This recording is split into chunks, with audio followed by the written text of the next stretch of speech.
ಅವರು ದಲಿತರು ಅಂತ ಹೇಳಿದರು, ಮತ್ತೊಂದು ಜಾತಿ ಅಂತ ಹೇಳಿದರು. ಇವತ್ತು ಅವ್ರನ್ನ ಗೌಪ್ಯ ಇಟ್ಟಿದ್ದೇ ಒಳ್ಳೇದಾಗದ. ಯಾಕಂತಂದ್ರೆ ಇಲ್ಲಾಂದ್ರೆ ಇದು ದೊಡ್ಡ ಏನಾಗಿಬಿಡ್ತದಪ್ಪ ಅಂತಂದ್ರೆ ಸಮಸ್ಯೆ ಆಗಿಬಿಡ್ತಾ ಇತ್ತು ಅಂತೆ. ಯಾಕಂದ್ರೆ ಈಗಾಗಲೇ ಆರ್ ಅಶೋಕ್ ಅಂತ ವಿರೋಧ ಪಕ್ಷದ ನಾಯಕರು ಸಹಿತ ಈ ಅಗೆತವನ್ನು ಒಪ್ತಾ ಇಲ್ಲ. ಅವರು ಇಲ್ಲ ಅಲ್ಲಿ ಆಗಿಲ್ಲ, ಪವಿತ್ರ ಜಾಗ, ಅಪವಿತ್ರತೆ ಹೆಸರನ್ನ ಅಂಟಿಸ್ಬೇಡ್ರಿ, ಕಳಂಕ ಹಚ್ಚಬೇಡ್ರಿ ಅಂತೇಳಿ ಅವ್ರು ವಾದ ಮಾಡ್ತಾ ಇದ್ದಾರೆ. ಹೀಗಾಗಿ ಅವ್ರಿಗೆ ಎಷ್ಟು ಈ ಒಂದು ಶವಗಳು ಸಿಗದೆ ಹೋಗ್ತಾವೋ ಅಷ್ಟರ ಮಟ್ಟಿಗೆ ಅವರಲ್ಲಿ ಇನ್ನೂ ಬಲ ಹೆಚ್ಚಾಗ್ತದೆ ಮಾತಾಡುವಂಥದ್ದು.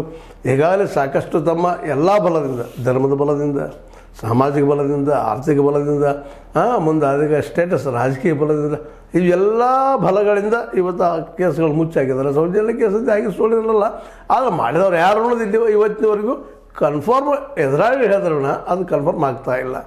ಹೀಗಾಗಿ ಇವತ್ತು ಒಂದು CBI ಮಾಡ್ಯದ, ಒಂದು 3 ಮಂದಿ ಸಜೆಷನ್ ಕೊಟ್ಟದ್ದು, ಇವ್ರು 3 ಮಂದಿ ಆಗ್ಯದಪ್ಪ ಡಾಕ್ಟ್ರುಗಳದು ಅಂತೇಳಿ. ಇವತ್ತಿನ ಎನ್ಕ್ವೈರಿ ಆಗಿಲ್ಲ. ಇವೆಲ್ಲ ದೃಷ್ಟಿ ಇಟ್ಕೊಂಡು ನೋಡಿದಾಗ ಅಲ್ಲಿ ಅನ್ಯಾಯಂತೆ ಆಗ್ಯದ.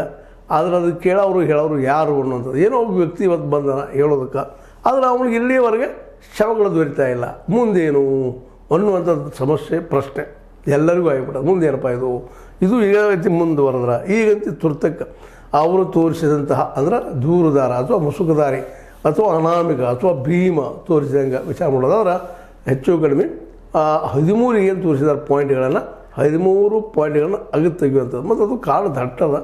ಮತ್ತು ಅಲ್ಲೇ ಆಗಿದ